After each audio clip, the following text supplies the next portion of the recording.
Christopher, it's good to see you again. Thank you. It's good to see you again as well. How you been? I'm really proud of you, what you've done and accomplished in the short time since you left me in last April. I know. I've accomplished a lot. Yes, you have. I've been reading, I've been going through your Spotify and listening to your recordings, and they're very unique. Thank you. And so I congratulate you on that. I appreciate it. Keep it up. And thanks for inviting me. I really appreciate being a part of your success. Thank you. I appreciate you striving, with one success for yourself and your students. Thank you.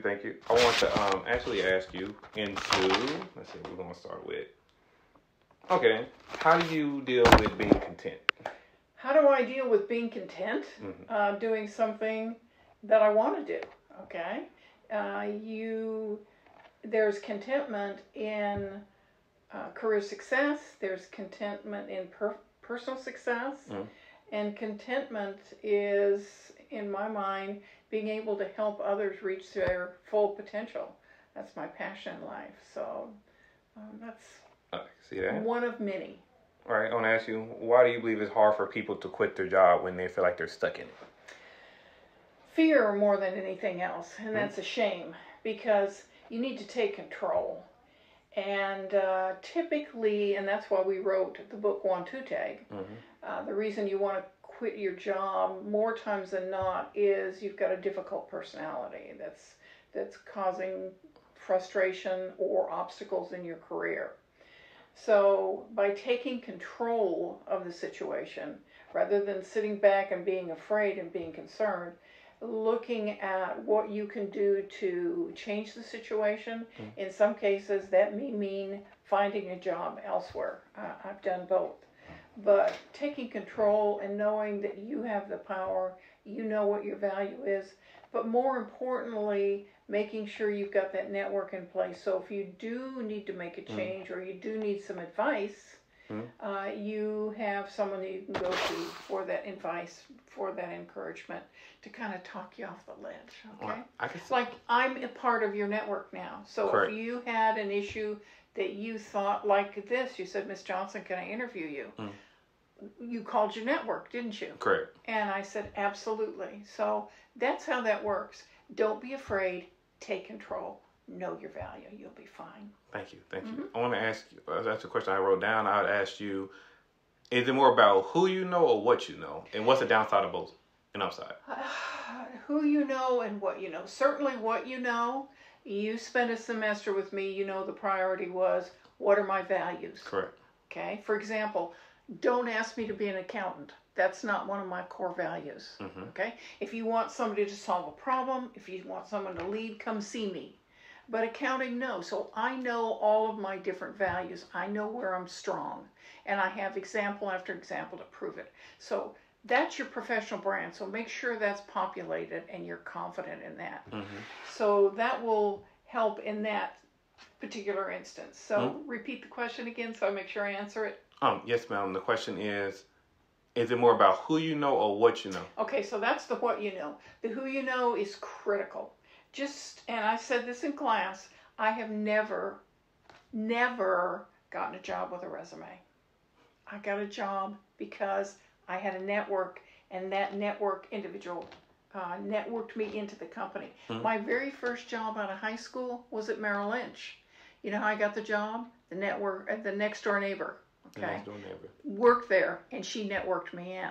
So to me, network's extremely important. That's why that in the classroom, one of the activities, one of the sessions is make sure you have a solid LinkedIn profile, because that's how you build your network, and that network's always there. You don't have to wonder if a business card is still accurate. You just go to LinkedIn.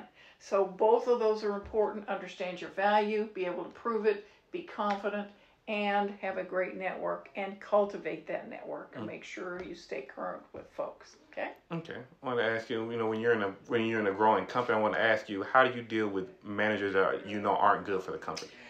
You're going to run into those, and that takes you right back to 1-2 tag.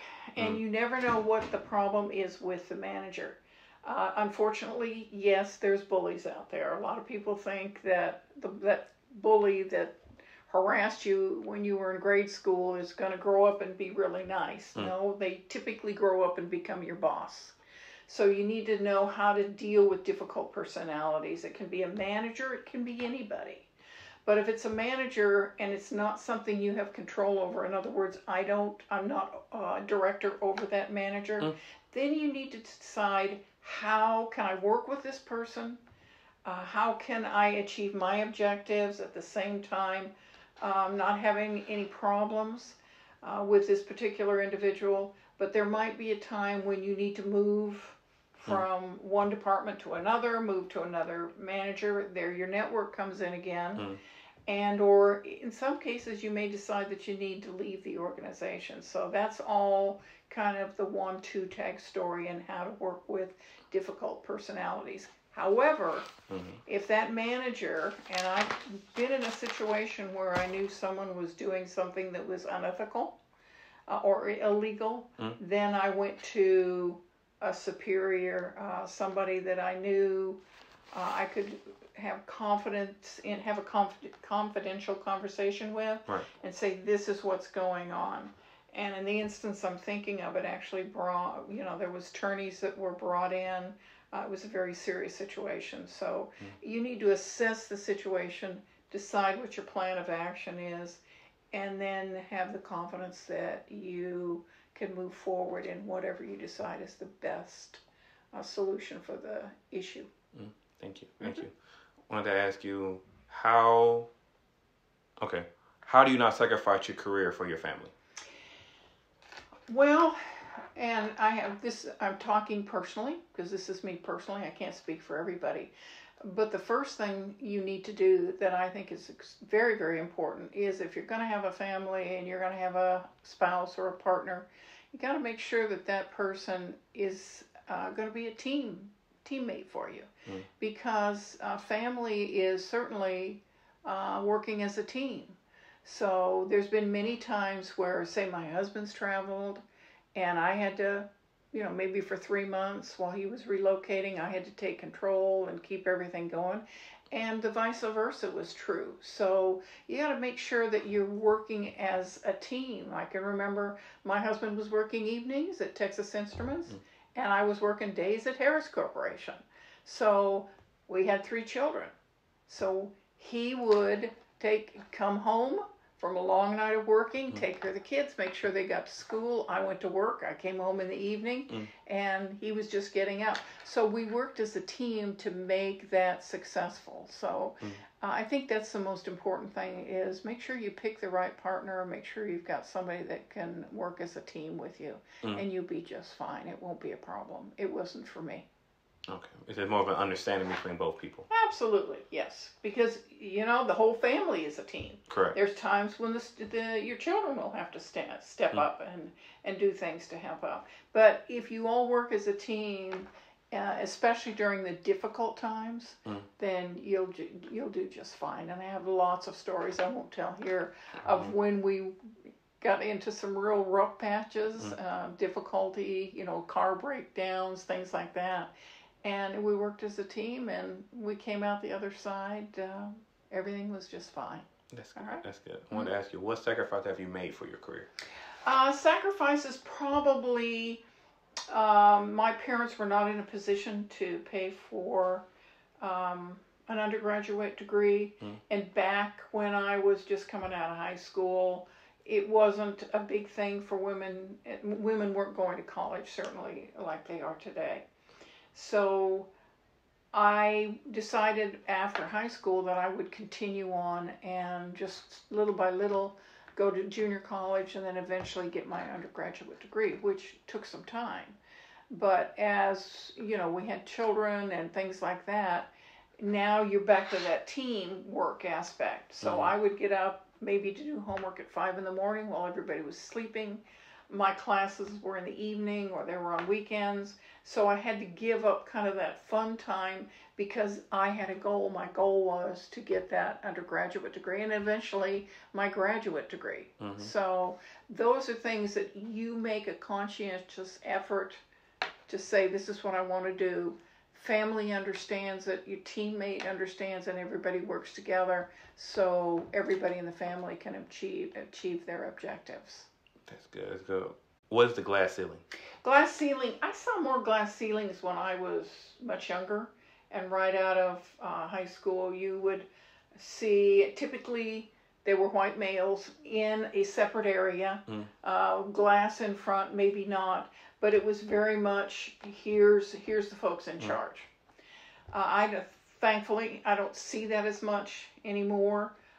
You certainly see people of color, you see females, you see every end of the spectrum now.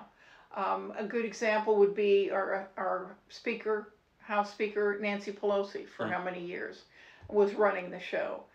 We have a lot of women now that are in the C class at corporate America. Facebook is a good example.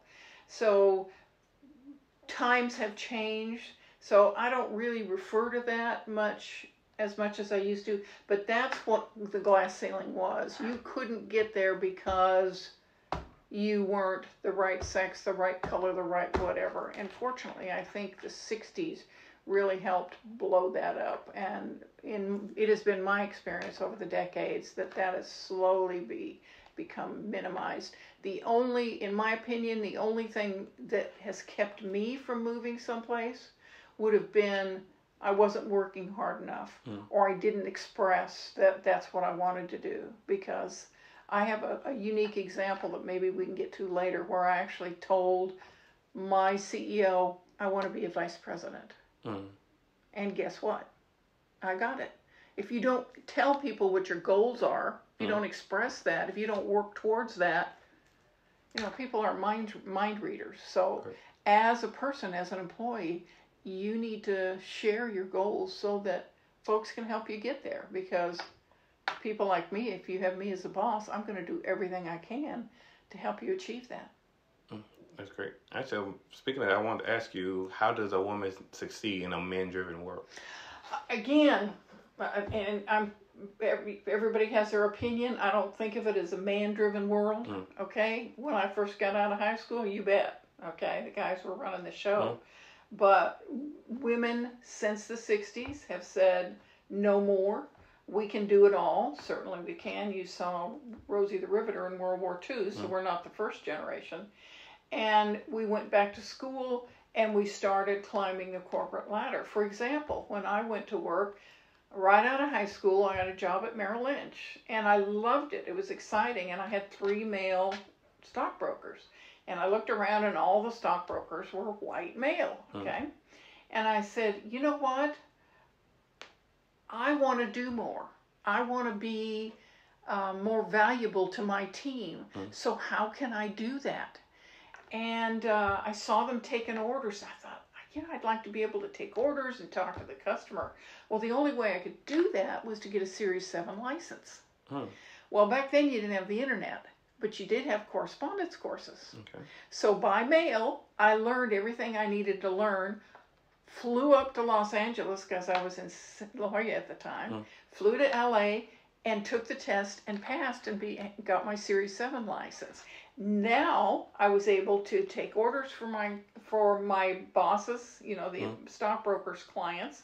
I was able to take orders, all of those kinds of things, and become a more integral part and be more valuable to that team. And I loved it.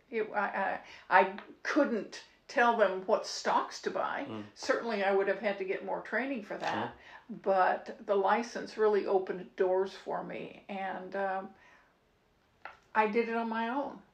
I did it because I said, this is what I want to do. How do I make that happen? And that's the mentality you need to have. Not, I can't do this because, or that person won't let me. No, figure out how to get around it and say, hide and watch. Don't tell me I can't do something. Hide and watch, because I'm going to do it. I believe. All right? I want to ask you, have you ever lost an opportunity because you're a woman? No. You just got it. I wouldn't allow it. Okay? No. So by having that confidence in yourself, knowing your value, I'll give you a good example. I was working for a company in San Diego County, and there had been a change, and you got to watch for change, because when there's change, things happen. And the CEO was out. They brought a new CEO in, and he happened to be engineering was his background. Well, when you're in marketing, you're going to have difficulty, because typically engineers don't understand marketing. So my boss, who was the fair-haired boy in Wantutag, was concerned about his position, because marketing was not as well received as with the previous regime. Well, he went to a major meeting in Georgia, and I was the product marketing director at the time, and I wasn't invited. Okay, that to me was a red flag, and I said, okay, things are not good here for me. This is going to stunt my ability to grow. We're at a kind of a stalemate in this organization, and it's going to delay my progress. It's time for me to look around. It's time for me to want to tag. Right. So, remember what I said? Network. I had 2 CEOs that had been there, or 1 CEO and 1 senior VP of sales. I called them both and said, I'm ready to leave. I'm looking for something more challenging. And do you have anything? Both of them said, we want to talk to you. Don't do anything. And the one CEO said, I want you to hear Thursday. I have a position for you. Within 1 week, I gave my notice. So you don't let labels or what the world tells you is an obstacle get in your way. You figure out a way. Think about our first female Supreme Court justice back in the 50s, when there was no male lawyers, and not only did she, and she'll tell you the positions that she was offered were legal secretaries, and she graduated at the top of her class, and eventually became a Supreme Court justice. Right? Do you think she let people tell her she didn't have value because she was a female? No. Oh no. Okay? So it's a state of mind. Know your value, be confident in that value, and don't let people tell you can't do something. Just respond, hide and watch. Hide and watch. Hide and watch. Hide and watch. How would you handle stressful situations at work? Stressful. I'll tell you one funny story. I had a real stressful time on a proposal where I was up 24 hours and I was just at the end of my rope. And I thought, if I don't walk outside and scream at the top of my lungs and get all this frustration out, it's going to not be good. So I did. And you know what? I felt better. But that's a one-off. That was a one-off. That was an extreme case. Typically, what I do for stress is I work out. I'm an avid water skier. Been water skiing since I was 8. I love the water, love to fish, love to water ski, love to swim. Walking is good, and just doing something fun. Going to the show, going out to eat, talking to a friend. You gotta have it's important that you have a board of directors. And what I mean by that is not somebody you pay, but people in certain categories that can talk you off the ledge. So if I have an accounting problem, I have somebody that's a CPA. If I have a problem about copyrighted material, I have a friend who's an attorney.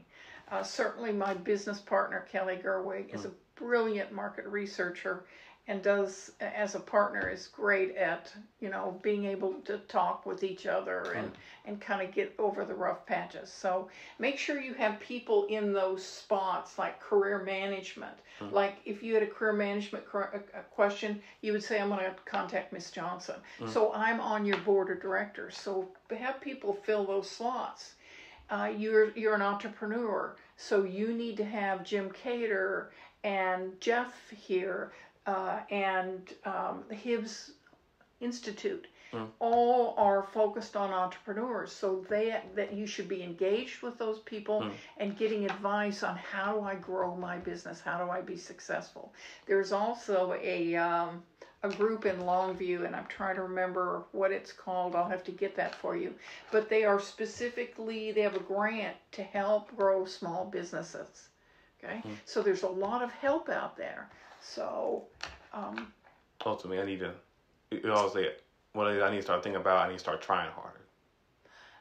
You need to have, first and foremost, you need to have a strategic plan. Where do I want to go? You need to have a marketing plan. You learned both of those in school. If you didn't, there's places you can go and they'll help you. The one I told you about in Longview will help you. And then you need to have goals. What are my goals? Okay? My marketing consultant and my business partner, we met just a couple of weeks ago to map out the goals. What are we going to do third and fourth quarter? Okay? What are our goals? She has assignments. I have an assignments. The marketing guy has assignments. So that we keep going forward. Our focus, because we've got plenty of business right now keeping us busy. But I wanted to do more PR. Get our name out there. Get more well recognized. So what we're working on this third and fourth quarter is PR and advertising, and I'm just about to close a opportunity for PR with the Chamber of Commerce right here, somebody close. So you might want to consider joining the Chamber of Commerce. So you need to, it's like going on a trip. If you don't have a roadmap or a GPS, you're probably going to get lost. Correct. So that's what the strategic goals and initiatives are. What are the overarching goals of what I plan to do? And then how am I going to execute tactically on that? Who am I going to need to help me?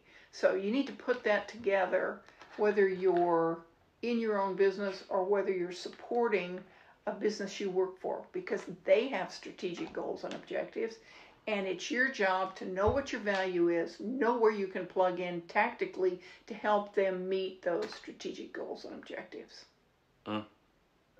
You're so serious.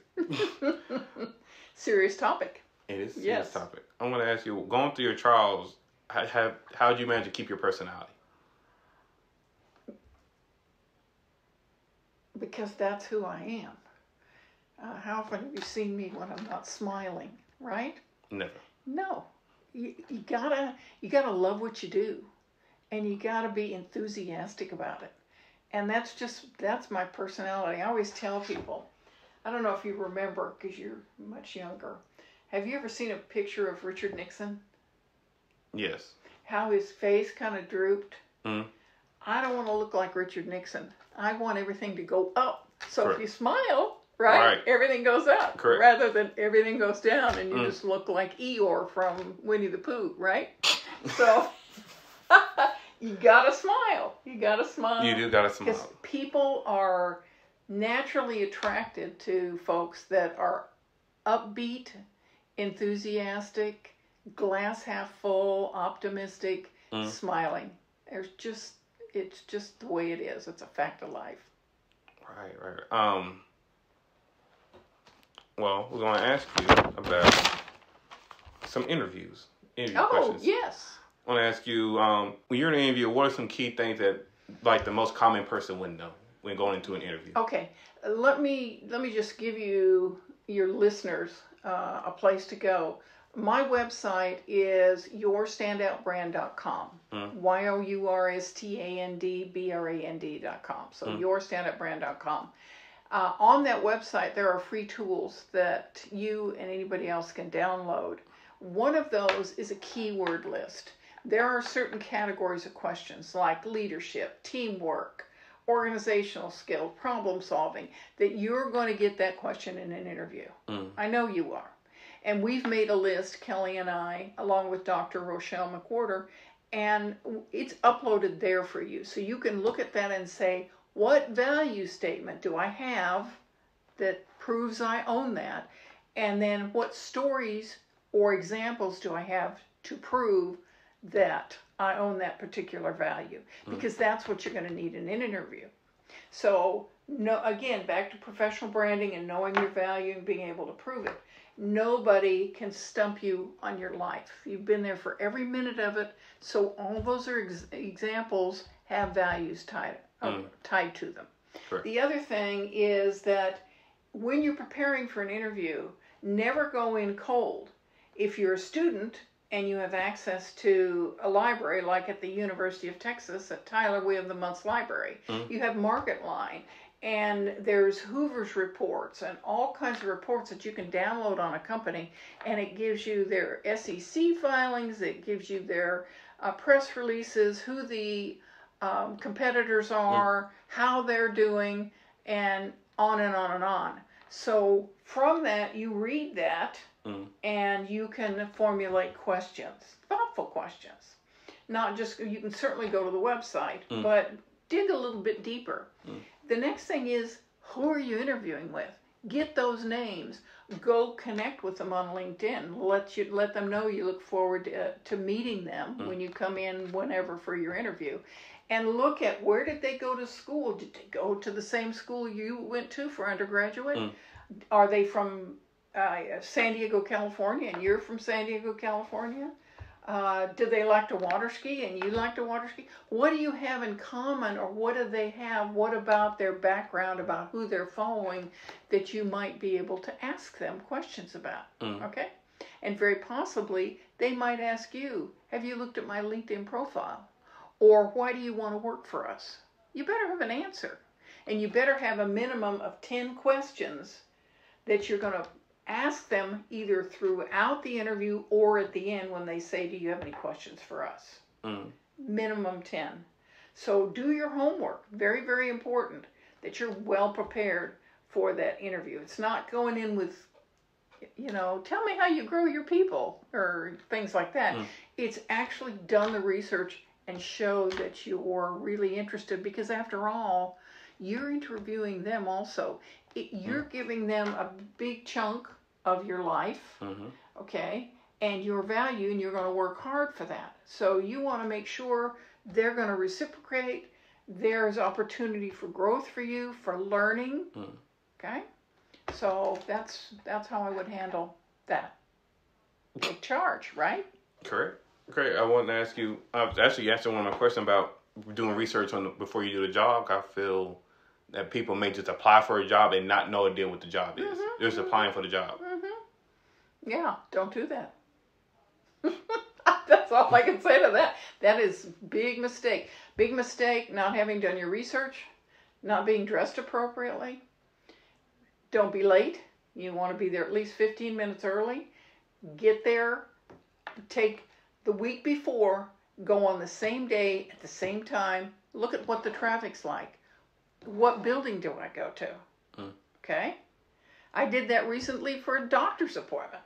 I didn't know where it was, and it was said building 2. Well, I didn't wait the morning of at 7:30 in the morning. I went, oh, there it is. So on the morning of, it wasn't a problem for me. Well, it's no different, certainly, when you're in a job interview, because every business I've asked, what do you do when they're late? You don't get the job. You cannot be late. You got to be dressed appropriately. You have to be prepared. And I would bring at least 10 resumes, because you never know how many people you're going to see. And if you're going to ask them how many interviewers, ask them, but still bring more. Okay? Right. Over prepare. What can be a red flag to you as a person trying to get the job that an interviewer might ask you or do? Things they're not supposed to ask me. Are you married? Do you have kids? And there's a list. You can go out on the internet and look at all the things that they shouldn't ask you. Sometimes it's just accidental, and if they do, you can always say things like, excuse me, is there a reason that you asked me that particular question? And then give them a chance to say, I'm sorry. I didn't mean to ask you that. But if they continue to ask, that's a huge red flag for me. If they want to talk about money right away, that concerns me, because you haven't even decided whether or not it's you fit for you or a fit for them. And already they want to talk about money. And then my concern there is the chances of you getting a decent raise are probably going to be slim and none. So, but you can figure that all out ahead of time because you have a network now. You can search it and see if you don't know somebody that already works there. You can go on Glassdoor.com and there'll be information for people that actually work there or did work there that'll give you some insight into the company. But you want to know who you're considering working for and be pretty sure before you go in for the interview that that's the company that you'd like to have a career with. Do your homework. Yes. Important. Right. Speaking of doing homework, I was about to say, I didn't even know you could discuss your pay before you actually get the job. Yes. I mean, they'll bring it up. So sometimes they can bring it up early. Most of the time, though, they'll wait until, it's been my experience and how I do things, that you wait until you're sure that that is probably the person you're going to make an offer to bring up pay. What are your salary expectations? All right? And again, you're going to be prepared because that information is all over now. You can go search what the job range is. You can print out a report, and for like $29 or not very much money, they'll actually do a report on that position in that area or that part of the country and what you should be making. So you should be well versed on what the job range is for you, what your target is, and based on your value, your qualifications, where you fit on that bell curve. Do your homework. Right. I want to ask you, do you have a work-life balance? Yes, absolutely. Water skiing, sitting out on the dock, feeding my catfish, and just being with family. And you have to make time for that. It's important. So sometimes we get in the cell phone, or it's easy to pick up the computer and work. And you just have to put it aside and say, let's go out to eat. Let's go see, what's a movie? Oppenheimer or whatever's playing right now. Let's go do something fun. The neat thing, I'll tell you a story, being from San Diego and having lived there a large portion of my life, there's a beautiful drive down the coast from, say, La Jolla through Pacific Beach, Mission Beach, out on Point Loma, and then over to Coronado. So if you go to San Diego, drive that. It's wonderful. And looking at the ocean, and you talk about a work-life balance. My husband and I, at least once a week, would make that trip, and it's a great for calming, relaxing. Get out and look at the tide pools. So you figure out what you do that gives you that balance in life when you think you've overdone or overstressed. That's good. I want to ask you, I got 2 more questions for you. One of them is, what do you see yourself for the next 5 years? Oh, still working. I love it. I love, as you know, I do teach this in undergrad. You do. I love teaching students, hey, look at the value you have. Isn't this great? And teach with confidence and introduce them to businesses. But now I've expanded that into high school. I want to continue with that. I really think we should get down into middle school and elementary school and teach these kids at a very early age before somebody convinces them that they don't have value. Convince them, yes, you do, and look at this, isn't this great? Okay, so I'm going to continue doing that. I never know, I'm a spiritual person, and I know that directs my life, so I never know when I'm going to have a divine intervention, but you'll recognize it when it happens, okay? You were one of those, okay? We were meant to connect, right? I always felt that way. All right. So if I just wait and smile because I know when it's happening, and I went, okay, this is meant to be. I gotta pay attention. This is where I need to go. So I love those. Both Kelly and I love those opportunities to make a difference in somebody's life. So I'm going to continue doing that as long as I can. All right. That's good. My final question is, How is someone able to not be? Well, it was something about contentment. It was about when someone gets into a job and they're making an X amount of money, Right. they feel like they can't leave. Right. How does someone take the leap to chase their passion, even if it makes them less money? I did that. When I did the mid-career switch, I decided to leave corporate. And I said, I've been successful here, very successful. But I have a calling. And I need to go in. I want to teach. I want to teach at the college level.